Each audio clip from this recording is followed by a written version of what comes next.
Hello साथीहरु, हामी चाहिँ जीआईएस को लेक्चर सिरिजमा छौं र त्यही सिरिज अन्तर्गत हामी चाहिँ राष्ट्र एनालाइसिसको जोनल अपरेसन भन्ने चाहिँ टपिकमा छौं।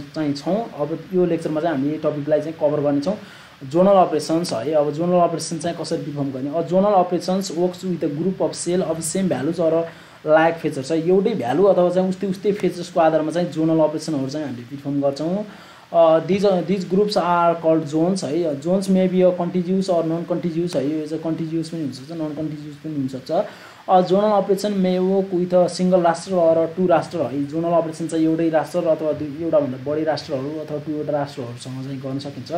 Given a single input raster, zonal operation measure the geometry of each zone in a raster such as area, perimeter, thickness र centroid को आधारमा चाहिँ यसले चाहिँ अपरेसनहरु चाहिँ डिफाइन गर्छ। Given two raster in a zonal operation, one input is a raster and another is a zonal operation। यदि चाहिँ हामीले एउटा मात्रै इनपुट दियौं भने त्यो चाहिँ के हुन्छ? हाम्रो चाहिँ इनपुट हामी चाहिँ एउटा अब राष्ट्र अथवा जोनल इनपुट दियौं भने त्यसैको आधारमा चाहिँ त्यसको चाहिँ जोनहरु थाहा हुन्छ भनेपछि हामीले चाहिँ एउटा चाहिँ हाम्रो के गर्यौं? दुईटा राष्ट्र, एउटा चाहिँ जोनल अपरेसन, एउटा चाहिँ हामीले के गर्यौं? इनपुट राष्ट्र दियौं र एउटा चाहिँ जोनल राष्ट्र दियौं भनेपछि जोनल अपरेसनहरु चाहिँ कहाँबाट प्रोड्युस हुन्छ? आउटपुट राष्ट्रहरु produce and output raster which summarize the cell values in the input raster for each zone in the zonal raster भन्छ है।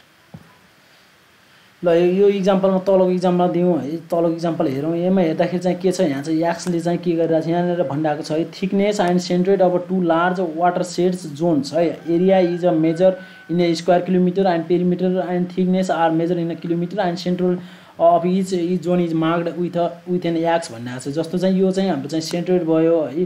अनि त्यसपछि यो चाहिँ अलिकति अर्को जोनको चाहिँ सेन्ट्रोइड भयो। दुईटाको सेन्ट्रोइडहरुलाई चाहिँ एक्सले डिनोट गरेको छौं। यसको एरियाहरु चाहिँ स्क्वायर किलोमिटरमा हुन्छ र यसको चाहिँ थिकनेस र पेरिमिटर चाहिँ हाम्रो चाहिँ किलोमिटरमा हुन्छ भनेको छ। अब यहाँनिर चाहिँ एक्जाम्पल हेरौँ, एकदमै इम्पोर्टेन्ट छ। देख्दाखेरि चाहिँ सजिलो भए पनि चाहिँ एकदमै नबुझेपछि गाह्रो र जानेपछि एकदमै सजिलो छ है। यसमा चाहिँ के भनेको छ भने a cell value in C R the zonal means derive from the input of राष्ट्र ए एन्ड जोनल राष्ट्र बी।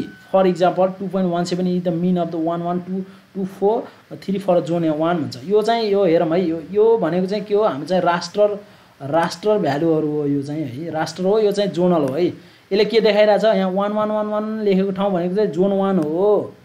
यो जोन 1 हो। 222 लेखेको भ्यालु चाहिँ के हो? जोन 2 हो। र 3 लेखेको भ्यालु चाहिँ जोन 3 हो भनेर चाहिँ यसले डिनोट गरेको हो यो सेकेन्ड वानले।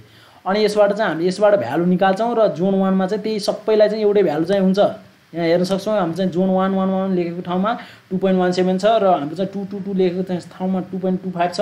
अब यसलाई चाहिँ कसरी निकाल्ने भन्दाखेरि चाहिँ यो जति पनि यसको चाहिँ तीनवटा कलरले डिनोट गरेको छ अथवा तीनवटा जोनले चाहिँ डिनोट गरेको छ है। तीनवटा जोनले अथवा तीनवटा कलरले चाहिँ यसलाई डिनोट गरेको छ।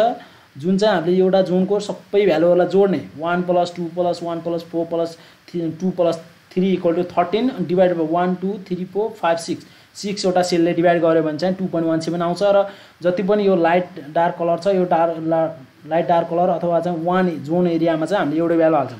त्यस्तै 1 + 3 + 4 + 4 + 7 + 6 गरेर डिवाइडेड बाइ यो 6 वटा सेलले डिवाइड गर्यो भने चाहिँ यो हाम्रो चाहिँ 4.17 आउँछ। यसलाई चाहिँ हामीले चाहिँ के भनिरहेको छौं? जोन 3 भनिरहेको छौं। जुन चाहिँ यता जोन 3 यो चाहिँ रिफरेन्स हो, कुनमा चाहिँ कुन भ्यालु पुट गर्ने भने चाहिँ जोनले चाहिँ रिफरेन्स दिन्छ भने यसले चाहिँ यसबाट चाहिँ एक्चुअल हामीले चाहिँ जोनको भ्यालु चाहिँ निकाल्छौं।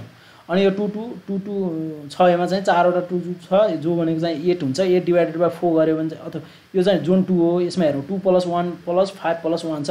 जुन चाहिँ यो कति हुन्छ? 5 + 2 7 7 + 2 9 9 डिवाइडेड बाइ 4 = 2.25 हुन्छ। जुन चाहिँ यसरी चाहिँ हामीले भ्यालु पुट गरेर चाहिँ हामीले के गर्न सक्छौं? जोनलको भ्यालु निकाल्न सक्छौं। एकदमै सजिलो छ है। यसरी चाहिँ हामीले जोनलको भ्यालु जोनल अपरेसनहरु गर्न सक्छौं। बेसिकली के रहेछ जोनल अपरेसन भन्दाखेरि चाहिँ ग्रुप अफ सेल, जुन पनि जति पनि ग्रुप अफ सेलहरु हुन्छ तिनीहरुको भ्यालु चाहिँ सेम हुन्छ अथवा एउटै फिचरहरु चाहिँ त्यसले कन्टेन गरेको हुन्छ। लाइक कलर एउटै हुन सक्छ, त्यसको भ्यालु चाहिँ एउटै हुन सक्छ। यी त्यो कुराहरु भयो। जोनल भ्यालुहरु जहिले चाहिँ जोन्सहरु कन्टिन्युअस पनि हुन सक्छ, नन कन्टिन्युअस पनि हुन सक्छ। यदि चाहिँ हामीले एउटै मात्रै हामीले चाहिँ जोनल अपरेसनहरु एउटा सेल अथवा एउटा भन्दा धेरै सेलहरुले पनि गर्न सक्छौं।